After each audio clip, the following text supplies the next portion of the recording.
So yan guys, i-chop ko na dyan guys yung lapu-lapong malaki. Sus ko, nagtakal data nga lapu-lapo. Ang kilo po niyan ay 17.3. Ayan, kasi may bibilin po na yung ulo. Kaya ayan.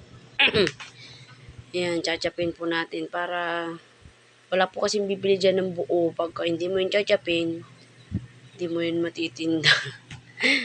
Sa tagal ko nagtitinda guys, ngayon lang ako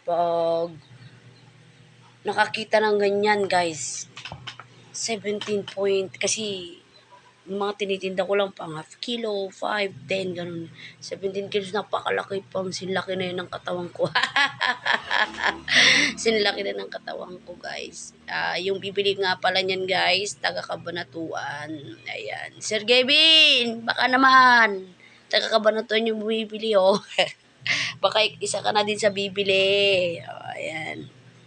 Kukunin niya yung ulo, saka 2 kilong laman po ang bibili niya, kaya yun. Chinap na namin, ipaparipa ko po sana yan, kaso kinancel ko po. Tinda na lang natin siya ng chop. So yun guys, thank you so much po sir sa pagbili mo sa amin. Ayan, nagchichikahan kami yan para hindi sila maboring. Wala kasi sila, kaya ako nag-chop niyan. Sobrang hirap ko dyan guys, pawis na pawis ako dyan oh. Ayan, oh. Salita ako ng salita at nag-istorya kami ni sir. Diyos ko. Halos yung pamukpok ko eh, oh. Oh. Kulang na lang yung braso ko, yung pamukpok ko dyan. Nakakatawa guys. Ala, napakatigas ng buto niya. Kasi sobrang laki na niya. Yung tinik niya guys, malalaki. Tingnan nyo guys dito, oh, sa may ano, oh. Ayan, oh. Oh, istorya ko na istorya dyan habang kung ano, ala. Sige. Yung mata mo, matanggal na. Ay, nako guys. Ayan, sige. Hirap talaga pag walang taga-camera guys. O, tingnan nyo. Pinatong ko na lang dun sa may kiluhan yung camera ko niyan. Sige. Pihit dito, pihit dyan. Yung ginagawa ko, tingnan nyo. Oh, Istorya kami dyan ni Sir. Ayan, sige, kaliskis, talbog dyan, talbog dito. Ayan. Ay, Diyos ko. Yan lang talaga nagtitinda ng isda, guys. Tiyaga lang. At saka, palagi naka-smile sa mga bumibili. Yan.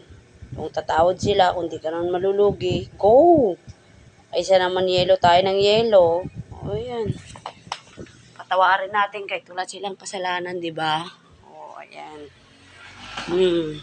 Sige, hindi ko na alam kung paano ko pipihitin at paano ko yan chachapin. O, silip dito, silip dyan. Ay, naku, Diyos ko. Sige. Hiwain mo ng hiwain. Hiwain ng hiwain. Pasasaan pat di mo yan mabibitak. Kasi hindi ako ang nagchachap guys, talaga sila kay wala naman siya, bumili nga ng yelo, walang magagawa, may bibili, kaya ayan. Ako ang nagchap. O, ano dinudukot mo dyan, meses? O, may perlas na dyan, sabi ko. Baka may perlas na, sabi ko. Sana nga. Meron.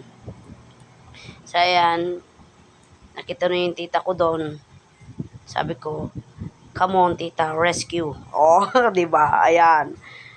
Isa ding malaki ang braso niyan. Sinlaki na nga ng katawan namin yan eh, oh. Yung kwan na yan, isdang iyan, lapu-lapu. Tignan mo guys. Sus ko. Parang galit na galit yung tita ko, namumukpok. Sabi niya siguro, mas malaki ako sa'yo. Ayan guys. Sobrang tagal namin yung kalinduusan kami ditan nga ng mau. Machachap mo kaya yan, tita? Kaya mo ba yan, tita? Mas malaki pa yan sa atin, tita, no? Charot. Tignan nyo guys, the big eyes. Oh my God. Tignan mo parang pag yung iwat niya, yung bunganga niya guys, sus. Sumuot yung paa mo dyan, nakasurok putol. Laki talaga niyan guys, napakalaki niyan. Parang masarap na luto dyan guys. Sigang. Sweet and sour. Yung mga luto niyan. Ayan. Sarapin ni. Yan bibili ni sir yung ulo. Tapos, 2 kilos na laman. O, diba? Thank you po, sir, from Cabanatuan City. Oh my God. Niloko ko pa nga siya, guys. Sabi ko, sama na ako sa inyo, sir. Hanapin ko si Sir Gavin Kapinpin Brothers. Sabi niya, halika na. Sabi niya, ihatid na kita doon. Ihatid daw niya ako doon.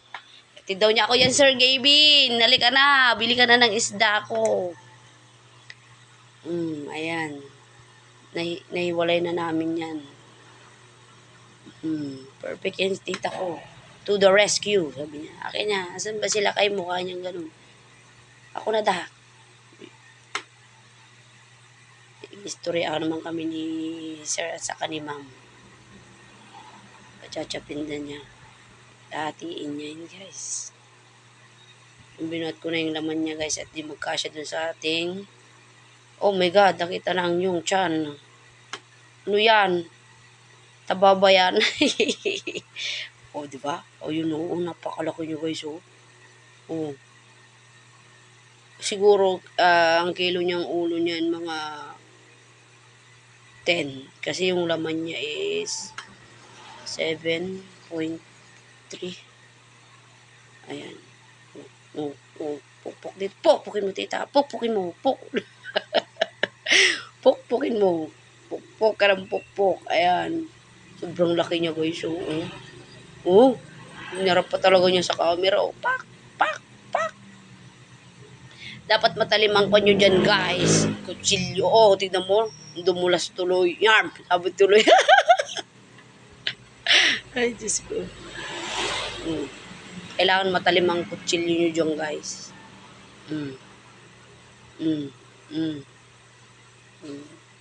Pag di matalim yan, kutsilyo nyo, madudurog yung isda. Oh, tignan mo. Farm arm pa yung ulo. Oh.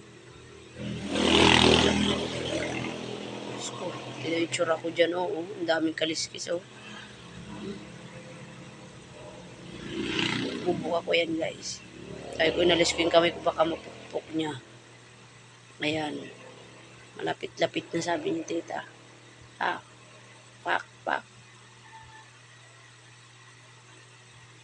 May hiwa ka din namin. Wala, tignan nyo ako, para akong, wala. Go, tita. Kaya mo yarn. Diba? Sasaan pat mga ano din yan, may hiwa. Ang masarap daw dyan, guys, yung labi-labi niyan, yung mga labi. Yan, andyan daw ang sarap, lalo dun sa utak, saka sa mata. Yan ang kanyan. Yan ang pinakamasarap na parte dyan. Saka yung kanyan, tawag ba doon yung bituka, yung ano ba ang tawag doon? Bituka nga. Aalisin mo lang yung kinain niya doon. Ang sarap. Malakwan yun, guys. Kilnut. Ano ba ang tawag sa Tagalog noon?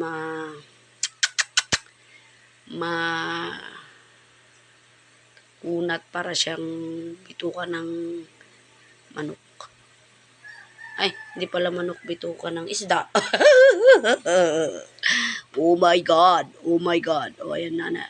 Ayan, may hiwalay na yata ni tita. May hiwalay na ni tita ang ulo. Ayan, napakagaling ni tita. Ayan. Buti na lang may rescue. Rescue.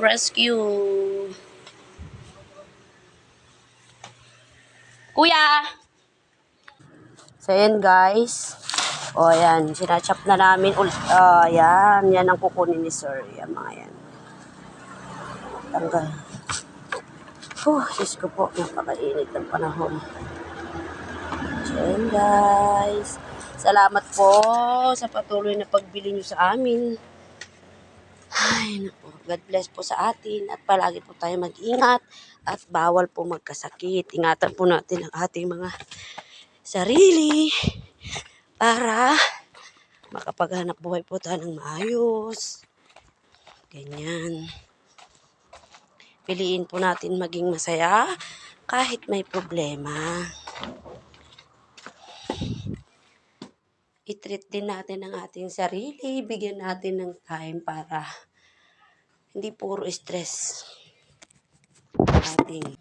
Kapag mabait tayo sa ating customer, babalik-balikan tayo talaga. Yung pong bumili sa amin na yan ay babalik-balik na po siyang bumibili sa amin. Tuwing na. Dito po siya bumibili sa akin ng isda. Ay maraming salamat po and God bless sa atin. Healthy food. Healthy ang ating katawan. Kaya ugaliin po natin kumain ng isda, gulay, mga leafy vegetable. Bye po. I love you guys.